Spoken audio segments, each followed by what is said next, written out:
When it comes to physique goals such as muscle growth and especially fat loss, nutrition is incredibly important.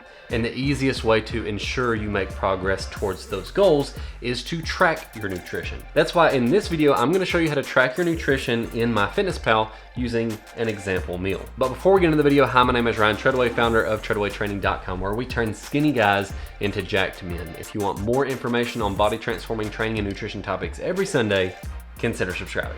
First things first, we're gonna measure our meal by using a food scale versus measuring cups for a couple of reasons. One, a food scale is more accurate than measuring cups. Two, using a food scale is significantly quicker than using measuring cups because all you have to do is take your first food item, throw it on the scale, zero it out, next food item on the scale, zero it out, so on and so forth, bing, bang, boom, done.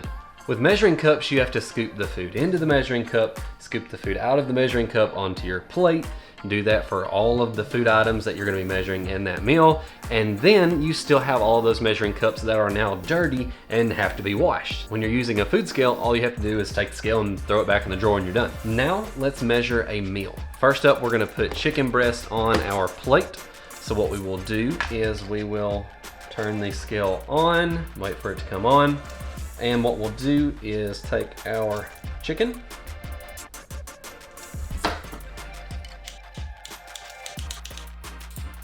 we have exactly 4.5 ounces of chicken on the plate. We'll heat that up real quick, and then I will throw that on a tortilla and then add the cheese. We have the chicken heated up now. Now we're gonna add it to our tortilla, and then we're gonna add some cheese on top of that. And a quick note for things like a tortilla or a bun or bread or anything where you're eating a piece of something, the serving size is going to be 1 versus a certain number of grams or a certain number of ounces. You could just log 1. So when it comes to actually putting this in MyFitnessPal, rather than weighing out a tortilla or weighing out a bun, when you're buying prepackaged things like this, they're going to be more or less the same size. They're going to be pretty uniform from one to the next. So you can just log 1 because that's what you're gonna find in MyFitnessPal anyway. Now we're gonna add the cheese and we're going to switch over to grams. So we're gonna hit the unit button on the scale until we get over to grams.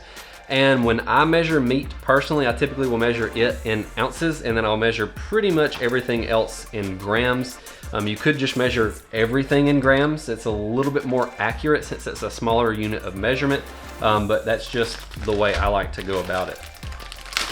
So let's put 28 grams of cheese on here. We might go a little bit more. We'll go 42. We'll make it a serving and a half. Okay, so there we go. We've got that on there. So now I'm going to melt the cheese on there. I'm gonna have my lunch real quick, small lunch in a hurry today, and then we will log that in MyFitnessPal. So I'll be back in just a minute. Now that we've eaten lunch, let's go ahead and log the food that we ate. So right there on the home screen of MyFitnessPal, you can go ahead and hit the plus button to add food. Just click food and it will pop up all of the meals that you can add to for the day. So for me personally, I changed some settings so that I would just have meal 1 through 5. Typically on an average day, I will eat 4 or 5 meals. So I just did meal 1 through 5 and then added a snack category as well. But by default, it will have breakfast, lunch, dinner, and snacks, I believe. So you could go ahead and hit meal 1 from here to add from there, or you could click over to the diary section and then you could just add to a meal from here. So let's go ahead and add to meal 1, and you can see all of these recent items that I have added. It will go ahead and save all of the recent things that you typically will eat, and that way it's a little bit easier to just quick select things versus having to search every time. But we'll go ahead and search for boneless, skinless chicken breast, search.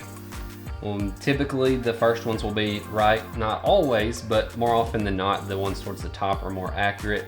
And then you can click that little toggle right there for verified by MyFitnessPal options, which doesn't necessarily mean it's correct, but will greatly improve the odds that it's correct. It basically just says MyFitnessPal believes it to be correct.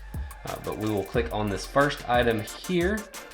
And if we go with 1 ounce, right there. So 1 ounce of chicken. That looks to be correct, 9.3 grams of protein for an ounce and about 1 gram of fat. So we'll use this entry here. And since we made the serving size as 1 ounce, we need to put in that we had 4.5 servings of 1 ounce since we had 4.5 ounces of chicken.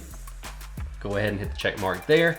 So we have added that to our meal 1, and then we'll add the tortilla shell next, and we'll show you a cool little feature right here. So instead of having to search for a food item every single time that you want to add something to your food diary, you can actually click that little barcode button right there, and then you can just scan a barcode and it will bring up an entry versus you having to search for it.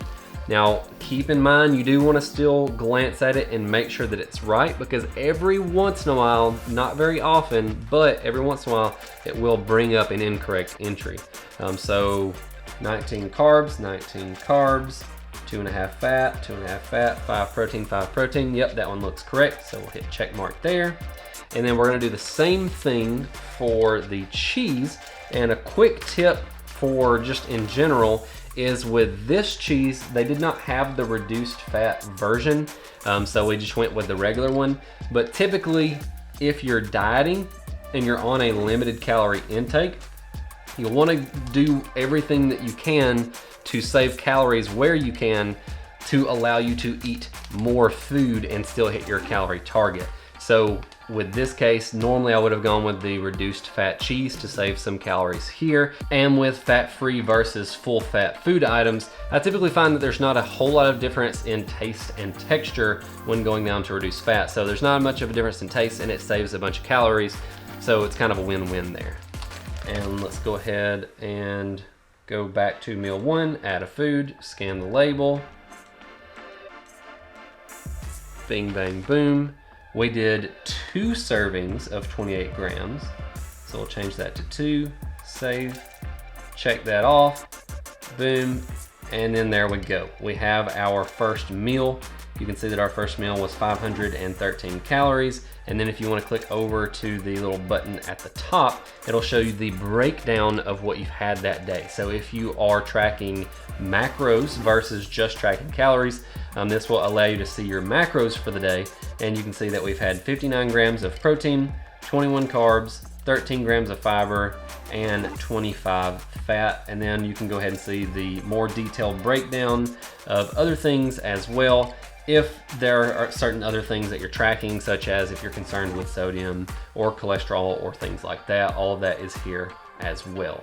And one other thing that I wanted to mention real quick is I forgot to add this to my wrap because I was concerned with making the video itself. But typically I would add some taco sauce to a wrap like that as well. And in terms of tracking sauces and different condiments, seasonings, things like that, typically the rule of thumb is if it's a dry seasoning, there's usually not enough calories in the seasoning for it to count. So typically you're not gonna track your seasonings and things like that. But if you use a liquid seasoning, then there typically will be enough calories that you want to track the seasonings as well. So I know a lot of people will season their chicken breast with Italian dressing, and with Italian dressing, there's a lot of fat in that, which will have a lot of calories. So that is something that you would want to track. But with dry seasonings and vinegar-based seasonings, such as mustard or things like that, there's gonna be so few calories in there. So you'll look at the label and it'll typically will say 0 calories. You probably aren't gonna need to worry about tracking those things. And then this is actually a vinegar-based sauce as well. So when you look at this for 5 grams, you'll see that it is 0 calories. Now, if you wanted to go ahead and log this, you could easily do so. You could add food, hit the little barcode label, scan that. And then typically when I do put this on there, which I normally would, I would typically have between 2 or 3 servings of it. So we'll just go ahead and say 3. And that way, if you're concerned with tracking the sodium content that would be in a seasoning like this, you could go ahead and track that as well. But in terms of calories and macros, with your vinegar-based seasonings and your dry seasonings, there's not gonna be enough calories to take the extra time to go ahead and log those things, because after all, the name of the game is adherence. When it comes to accuracy versus actually getting the food logged, you have to find that balance of how accurate you're gonna be and how long you're actually gonna stick to that habit. So you wanna be as accurate as you can be while still guaranteeing that you're going to reliably track that food over time to ensure that you stick to this habit long enough to get all the way to your goal. If you want to check out some great time-saving tips from MyFitnessPal, you can go ahead and check out this video.